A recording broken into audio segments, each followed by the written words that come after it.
Di Malaysia, di dalam sebuah gudang, sekelompok gangster tengah menculik seorang tokoh yang sangat berpengaruh. Dia adalah Hakin, seorang panglima tempur dari kelompok Triad Harimau Merah.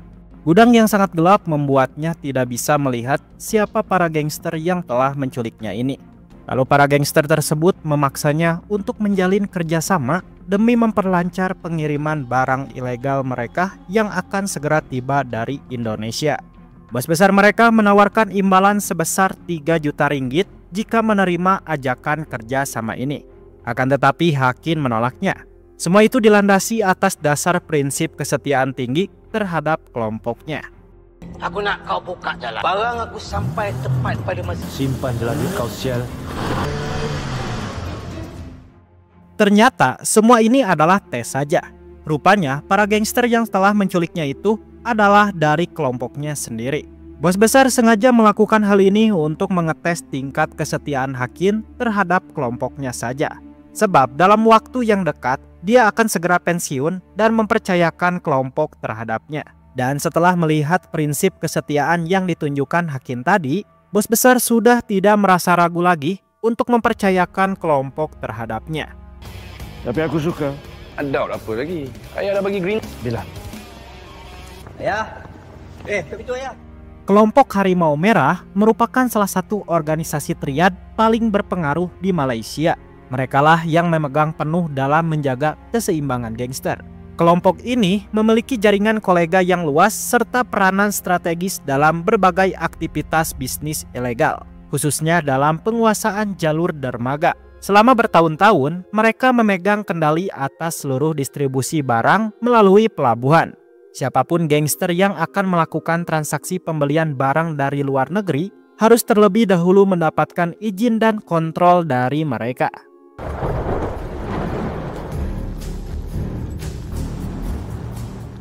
Selepas ini, bos besar dan Hakin pergi ke dermaga untuk menyelesaikan adanya permasalahan di sana. Kolega bisnis yang memegang dermaga merasa tidak terima atas keputusan bos besar yang telah menunjuk Hakin untuk menjadi penerus kelompok.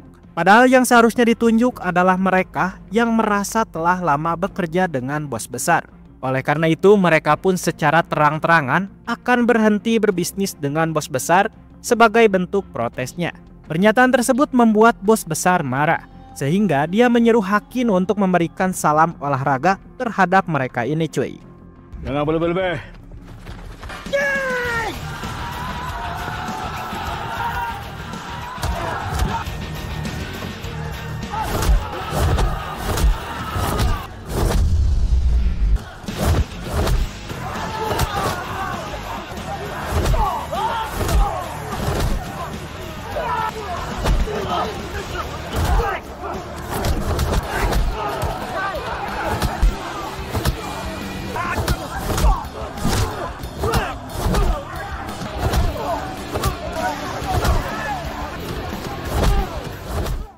Hakin sangat kuat sekali dalam perbaku hantaman. Makanya bos besar tidak salah untuk menunjuk dirinya menjadi seorang penerus.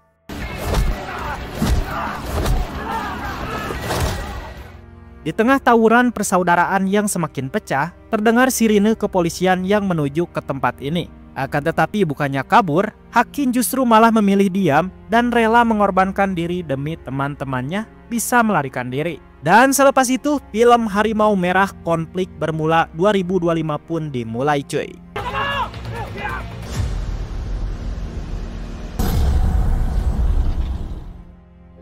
Hakin pun dinyatakan terjerat kasus berat berupa pembantaian orang serta terlibatnya aktivitas dunia gangster. Dia akan dikenakan hukuman yang setimpal berupa penjara. Akan tetapi entah apa yang terjadi, anehnya pihak kepolisian malah langsung membebaskan Hakin begitu saja tanpa syarat, cuy.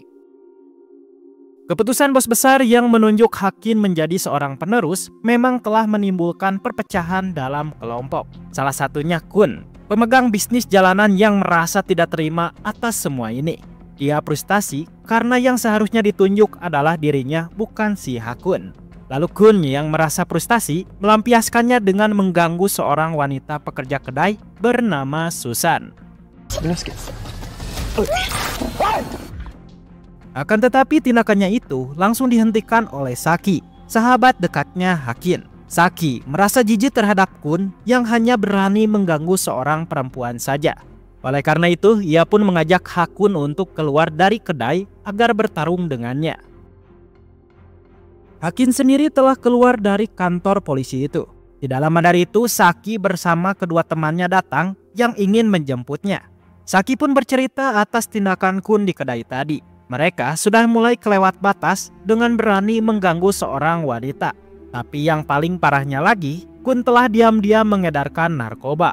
Padahal hal ini sangat ditentang sekali di dalam peraturan kelompok Harimau Merah. Maka dari itu, ia pun meminta Hakin untuk segera bertindak cuy. Power makin kurang diajar. Selepas itu, Hakin dan kawan-kawan pun datang ke markas besar untuk menemui bos besar. Bos besar mengatakan kalau keputusannya menunjuk Hakin memang akan sedikit menimbulkan kerucuhan dalam kelompok. Ia berharap Hakin bisa menangani semua ini. Karena setelah menjadi pemimpin nanti, akan banyak sekali badai yang harus dilewati. Masa depan di tangan korang. Fikir betul-betul. Jadi jangan senang-senang. Di tengah perbincangan ini, muncullah Kun ke sana yang ingin menentang keputusan bos besar yang telah menunjuk Hakin menjadi seorang penerus. Kun merasa dirinya lebih layak menjadi pemimpin, apalagi dirinya yang lebih lama bergabung ke dalam kelompok ketimbang si Hakin. Saya rasa dia yang patut jadi ketua. Kami setuju. Tak setuju. Tak setuju. Macam si gay boy bodoh ni.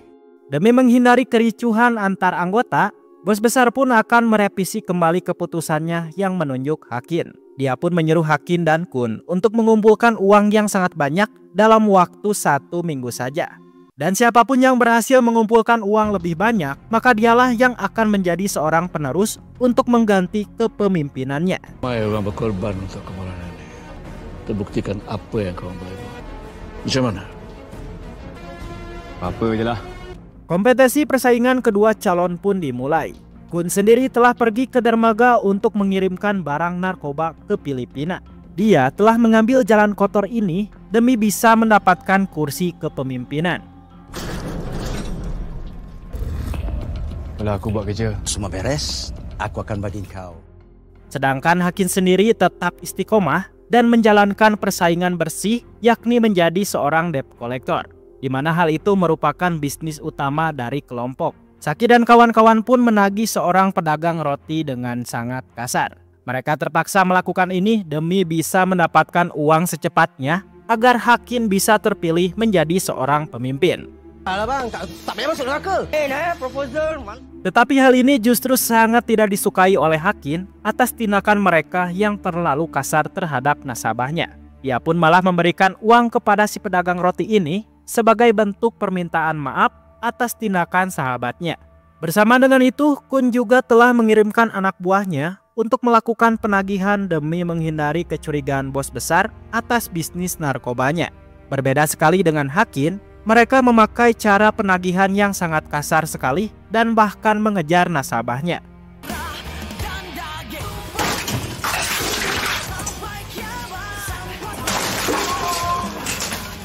Lu mati.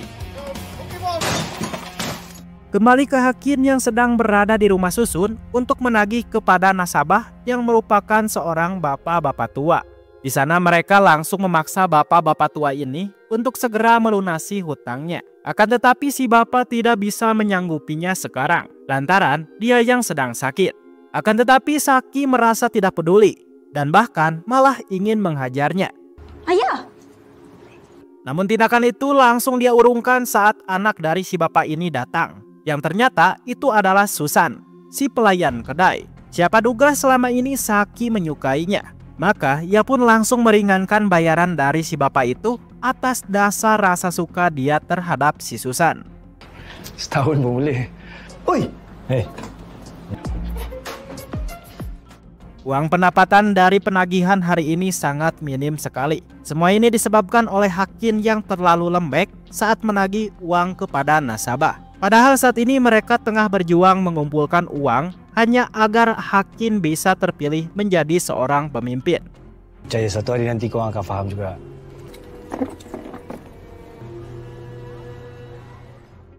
Selepas teman-teman pergi, Hakin pun mendapatkan pesan chat dari Kun yang ingin mengajaknya ketemuan.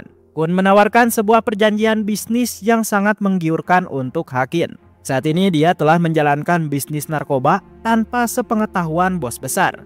Kun bersedia memberikan setengah keuntungan dari penjualannya itu, dengan syarat Hakin mau merelakan posisi kursi kepemimpinannya dan hidup di bawah naungannya.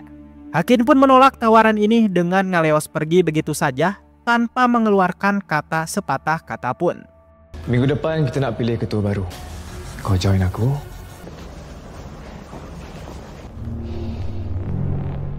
Di tempat yang berbeda, Waris, salah satu teman sekaligus anak buah dari Hakin, tengah frustasi atas kondisi ibunya yang semakin memburuk. Dia mulai bingung untuk mendapatkan uang besar dari mana demi membiayai pengobatan sang ibu. Sebab penghasilan dari menjadi debt collector itu tidaklah cukup untuknya.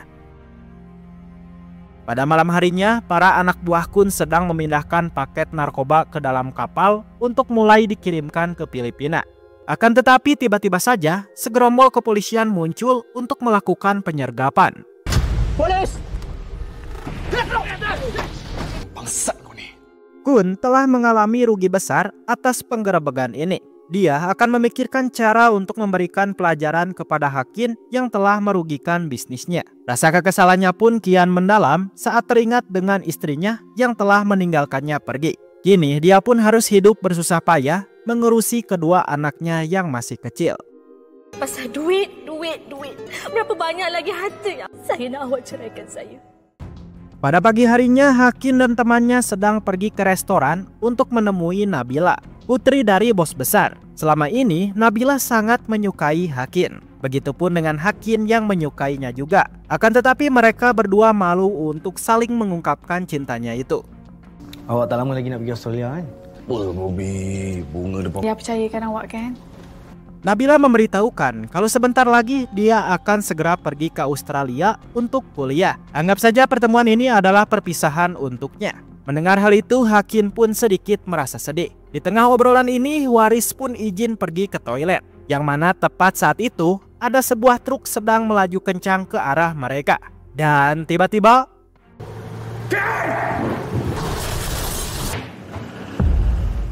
Hakin bersama teman-temannya langsung bergegas ke dalam mobil untuk mengejar si pelaku yang melakukan penabrakan ini. Namun sesaat di dalam terdengar suara nit-nitan.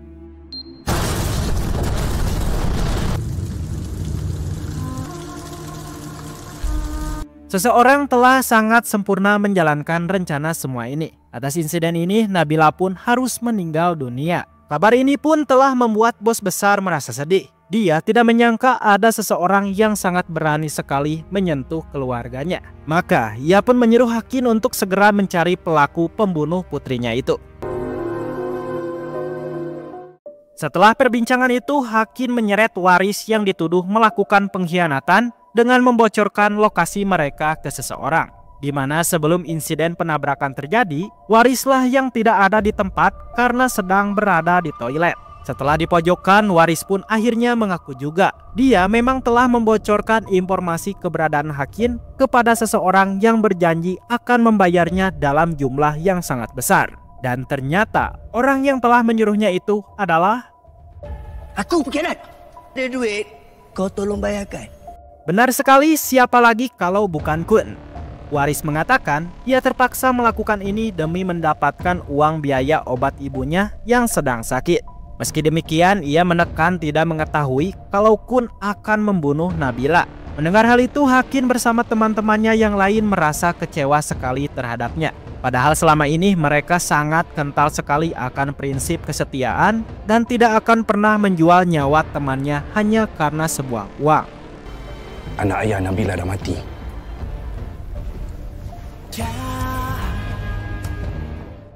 Pada hari pemakaman, para anggota inti berdatangan untuk menghadiri acara duka cita. Begitupun dengan Kun yang turut hadir ke sana.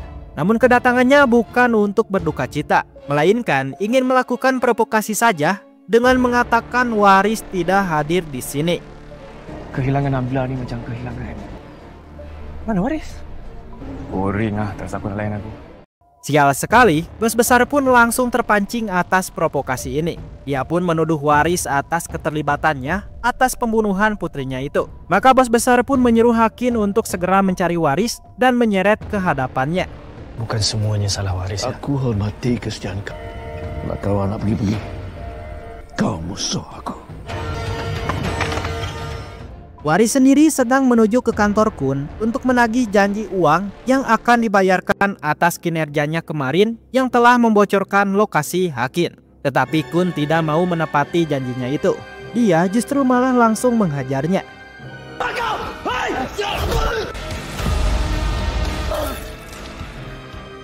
Setelah itu Kun menelpon Hakin untuk memberitahu kalau Waris ada padanya. Sebentar lagi dia akan segera menyerahkan Waris kepada bos besar. Mendengar hal itu, Hakin panik dan langsung bergegas ke sini untuk mengamankan Waris. Bagus. Hakin telah membawa banyak pasukan ke sini. Dia akan mengacak-ngacak tempat ini jika Kun tidak mau menyerahkan Waris kepadanya. Kun yang tidak mau tempatnya kacau terpaksa menyerahkannya. Kan tinggal kenangan.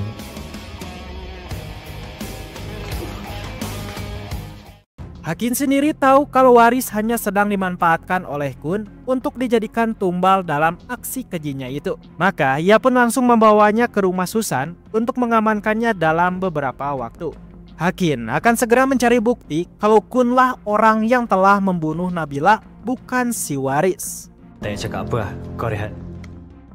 Selepas itu Hakin tengah berbincang empat mata dengan anak buahnya Kun. Entah mengapa orang itu malah membocorkan semua tempat penyimpanan barang narkoba milik si Kun. Orang itu mengatakan sudah terlalu muak terhadap Kun dan ingin sekali melihatnya hancur. Aku nak Kun turun.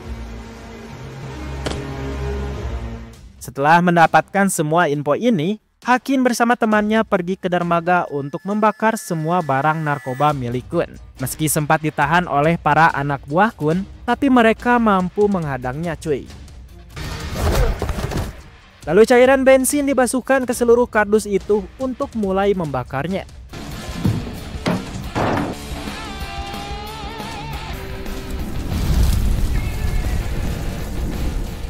Kun sangat marah sekali atas semua ini. Kini semua barang simpanannya sudah habis terbakar. Kun tidak bisa tinggal diam. Dia akan secepatnya melakukan balas dendam. Lalu ia pun mendatangi bos besar untuk memprovokasi lebih dalam lagi kalau Waris adalah pembunuh Nabila. Waris. Waris yang bunuh anakku.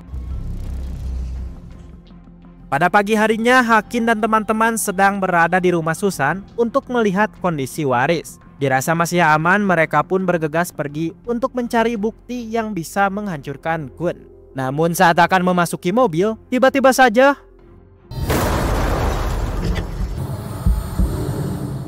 Hakin pun panik dan langsung bergegas naik kembali ke atas. Tetapi Susan dan Waris sudah tidak ada di rumah itu. Tepat di saat itulah Kun menelponnya untuk memberitahukan kalau Waris dan Susan sudah ada padanya. Dia pun menyuruh Hakin untuk datang ke dermaga pada esok hari jika ingin kedua temannya selamat.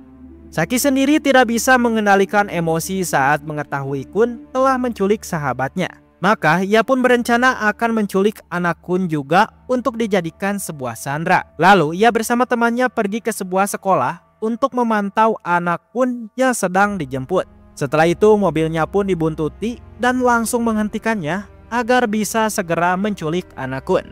Tapi Saki terkejut saat di dalam mobil itu banyak sekali para anak buah Kun yang sedang mengawal anaknya.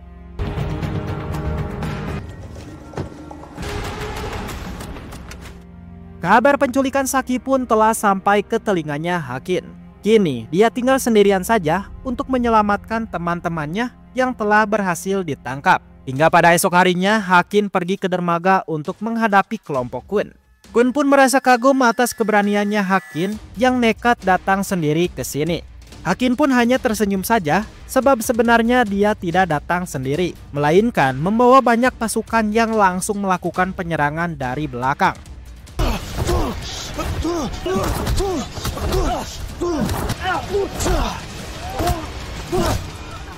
Salah satu anak buah Kun yang pernah membocorkan tempat penyimpanan narkoboy kepada Hakin sedang membantu Saki dan yang lainnya yang tengah disekap. Selepas itu Saki dan kedua temannya pun ikut tawuran untuk membantu Hakin yang sedang kewalahan.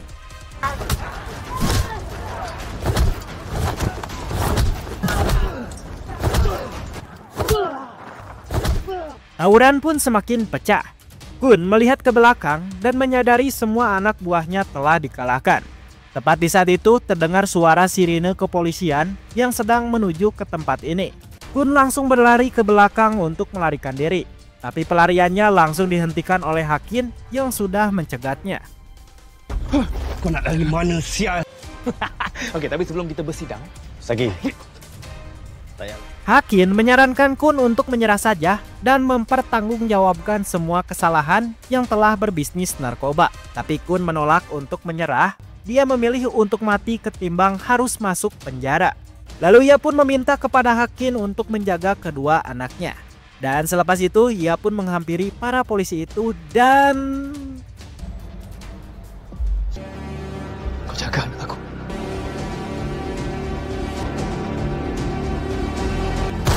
Jangan bergerak!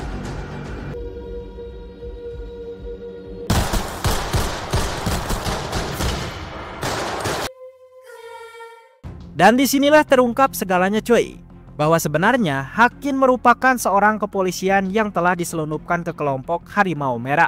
Tujuannya jelas, yakni menjadi seorang informan agar bisa menghancurkan kelompok ini setelah ditemukannya sebuah dugaan adanya bisnis narkoba yang dijalankan oleh kelompok ini. Tapi seiring berjalannya waktu, Hakin justru malah merasa nyaman dengan menjadi seorang gangster. Apalagi setelah bos besar menunjuk dirinya untuk menjadi seorang pemimpin.